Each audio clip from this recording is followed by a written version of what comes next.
مشرق وسطیٰ ایک مرتبہ پھر جنگ کے دہانے پر پہنچ چکا ہے۔ کون ذمہ دار ہے اس کا احاطہ کرنے کی کوشش کرتے ہیں۔ ٹرمپ کے بیانات جو ہیں پرووکیٹو ہیں، ان سے ہر اس کوشش کی نفی ہوتی ہے جس کے نتیجے میں ایک ہیکٹک ڈپلومیٹک ایکٹیویٹی کے بعد میمورینڈم آف انڈرسٹینڈنگ جو ہے وہ سائن کیا گیا تھا، اور اس مفاہمتی یادداشت کی 14 نکات جو تھے اس کے اوپر امریکہ اور ایران کی قیادت نے پہلے اسلام آباد میں اور پھر اس کے بعد کافی ریویو کے بعد جو ہے وہ اتفاق کیا تھا۔ اور ایسا لگا کہ پاکستان کی وہ انتھک کوششیں جس کے نتیجے میں یہ اس میمورینڈم آف انڈرسٹینڈنگ تک پہنچا گیا رنگ لائیں گی، اور مشرق وسطیٰ جو ہے وہ جنگ کے بادل وہاں سے مستقل طور پر چھٹ جائیں گے۔ لیکن ایسا نہیں ہوا ہے۔ ایسا کیوں نہیں ہوا ہے؟ دو اس کی بنیادی وجہ ہیں۔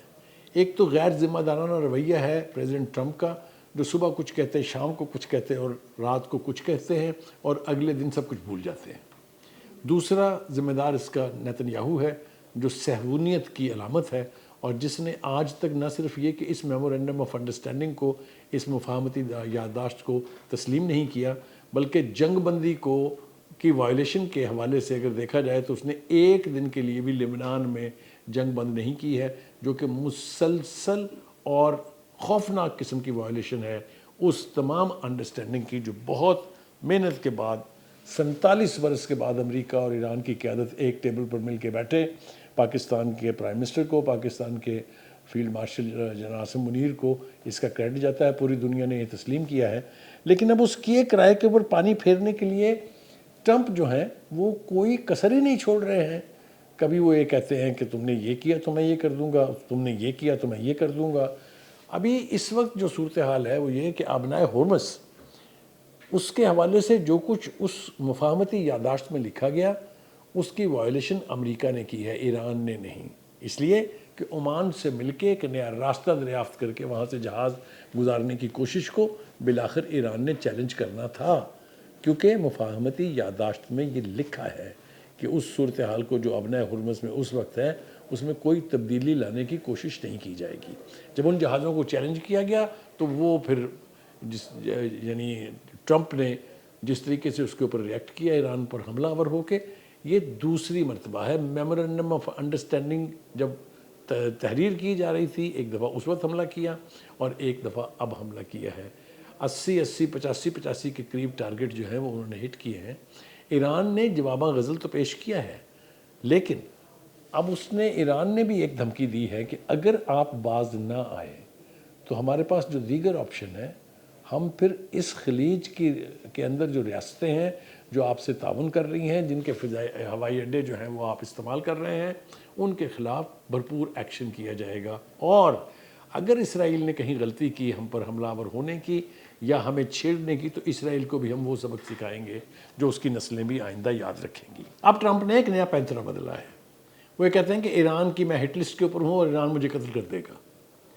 یہ ان کا جو نیا پینترا ہے، اس کی بنیادی وجہ یہ ہے کہ جو خامنئی کا جنازہ تھا اس میں جس بے پناہ تعداد میں جو کروڑوں تک جس کی گنتی پہنچتی ہے شرکت کر کے ٹرمپ کو پاگل کر دیا، بدحواس کر دیا ہے۔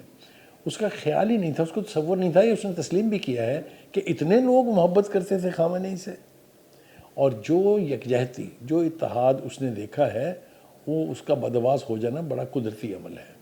اب وہ یہ کہہ رہے ہیں کہ ایران مجھے قتل کرے گا، اور میں نے اپنی کنسرنڈ اداروں کو کہہ دیا ہے کہ اگر ایسا ہوا تو ایسی تاریخی بمباری کی جائے ایران کے اوپر کہ ایران کی نسلیں جو ہیں وہ یاد رکھیں گی۔ یہ دیوانے کی ایک بڑھ ہے۔ امریکہ اور اسرائیل مل کے پوری فضائی اور نیول قوت کے ساتھ ایران پر حملہ آور ہو کے مزہ چکھ چکے ہیں۔ وہ آبنائے ہرمز جو جنگ سے پہلے کھلی تھی، جب ایران نے بند کی تو پوری دنیا کی اکانومی کرمبل کرنے لگی۔ جب پھر وہ اس میمورینڈم آف انڈرسٹینڈنگ کے تحت کھلی تو پھر اس کی وائلیشن کس نے کی ہے وہ سب کے سامنے ہے۔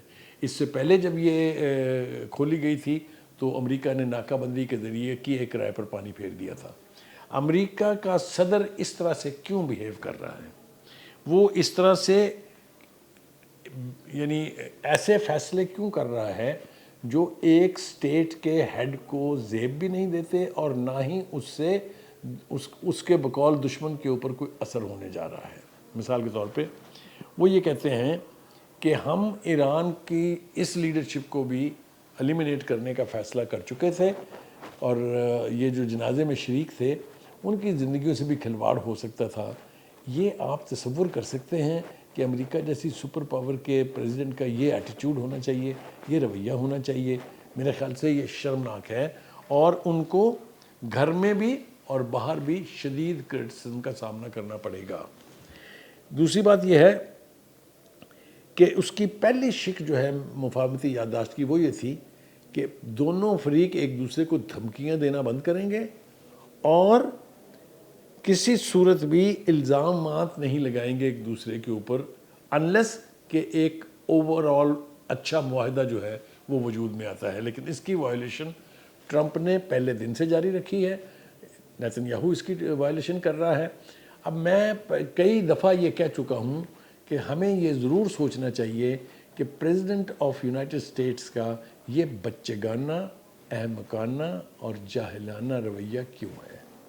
اس کی بنیادی وجہ ساری دنیا کے سامنے ہے، وہ ایپسٹین فائلز، جس کے اندر ٹرمپ صاحب نے اپنی اوقات دکھائی ہے، یعنی نوعمر بچیوں کے ساتھ عیاشی کا اور دیگر ان کی جو کرتوتیں ہیں، اس کی ویڈیوز جو ہیں وہ کس کے پاس ہیں؟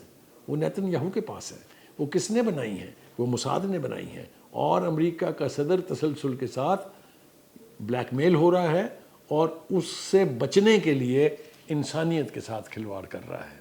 دیکھیے امریکی عوام واضح طور پر 80 لاکھ کی تعداد میں، 90 لاکھ کی تعداد میں شہروں میں نکل کے یہ قرار دے چکے ہیں کہ یہ شخص پاگل ہے۔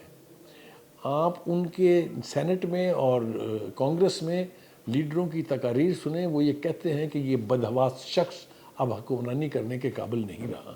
وہ اس کو باقاعدہ پاگل قرار دینے کی قراردادیں منظور کرانے کے چکر میں دکھائی دیتے ہیں۔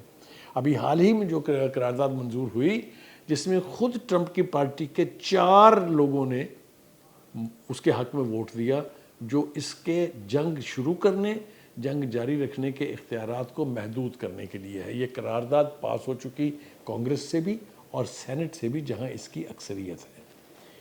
یہ سارا منظرنامہ جو ہے یہ اس بات کا شاہد ہے کہ ٹرمپ پیس چاہتے ہی نہیں ہے۔ ٹرمپ جنگ بندی کے اوپر دعوے تو کرتے ہیں لیکن امر پیرا نہیں ہے۔ ابھی حال ہی میں جو ڈپلومیٹک ایکٹیویٹی کی گئی، خاص طور سے جب وہ ترکیہ گئے اور اس سے پہلے روبیو اور دوسرے لوگ جو ہیں وہ یو اے ای اور دیگر ممالک میں گئے، تو پروپیگنڈا یہی کیا جا رہا ہے کہ ایران جو ہے وہ آپ کے اوپر حملہ آور ہوگا، ہم آپ کا تحفظ کرنے کے لیے یہاں موجود ہیں۔ ایسا کچھ نہیں ہے۔ یہ ثابت ہو چکا خلیجی ریاستوں کو، جب کبھی ان کے اوپر حملہ ہوگا یا جب کبھی ان کی سالمیت کو خطرہ ہوگا، امریکہ آپ کی مدد کے لیے نہیں آئے گا، چونکہ اس کے لیے سب سے امپورٹنٹ اسرائیل ہے اور اسی کے تحفظ کے لیے وہ اپنی پوری قوت خرچ کر رہا ہے۔ اصل میں کیا ہوش آئے گی خلیجی ریاست کی قیادت کو؟ کیا وہ نجات حاصل کریں گے امریکہ کی اس غلامی سے، جو ہوائی اڈے دے کے ان کو، جو ایئر بیسز ان کی بنا کے غلامی کا توق گلے میں پہنا ہوا ہے؟ مجھے اس کی کوئی توقع نہیں ہے۔ ایک بات صرف میں وثوق سے کہہ سکتا ہوں، اور وہ یہ ہے کہ ٹرمپ نہ تو جنگ کی دھمکیوں سے ڈرا سکتا ہے ایران کو، نہ نیتن یاہو ڈرا سکتا ہے ایران کو۔ ایران کی نے جس یعنی قوت کا، جس مدافعت کا، جس دفاعی حکمت عملی کا مظاہرہ کیا ہے، میں نہیں سمجھتا کہ ایران کے خلاف امریکہ کسی صورت بھی کامیاب ہو سکتا ہے۔ اگر پریزیڈنٹ ٹرمپ امپیچ ہوتے ہیں، جس میں بھی تھوڑا وقت ہے، جو نومبر کے الیکشن ہے اس میں شاید ان کا تیا پانچا ہو جائے گا، لیکن اگر اس سے پہلے امپیچمنٹ کی کوئی قرارداد آتی ہے اور امریکہ ہاتھ اٹھا لیتا ہے اسرائیل کے اوپر سے، تو اسرائیل سے نبٹنے کے لیے ایران، حزب اللہ، حماس، حوثی یہ بہت کافی ہیں۔ مجھے احمدی نژاد کا وہ بیان یاد آ رہا ہے جس میں اس نے کہا تھا کہ امریکہ اگر اس کے پیچھے نہ ہو تو اسرائیل 7 منٹ میں صفحہ ہستی سے مٹایا جا سکتا ہے۔ میں سمجھتا ہوں کہ ایران کے صبر کا پیمانہ اب لبریز ہوتا جا رہا ہے۔ ٹرمپ کو چاہیے کہ وہ ایک وائز لیڈر کی طرح سے ایسے فیصلے کرے جس سے امن قائم ہو، ورنہ جو ٹرمپ نے کہا کہ مجھے یاد کریں گے آپ، بالکل یاد کریں گے. ہٹلر کو بھی لوگ یاد کرتے ہیں، لیکن کن الفاظ میں یاد کرتے ہیں وہ آپ کو یاد ہونا چاہیے. آپ بھی اپنے انجام سے ڈریں.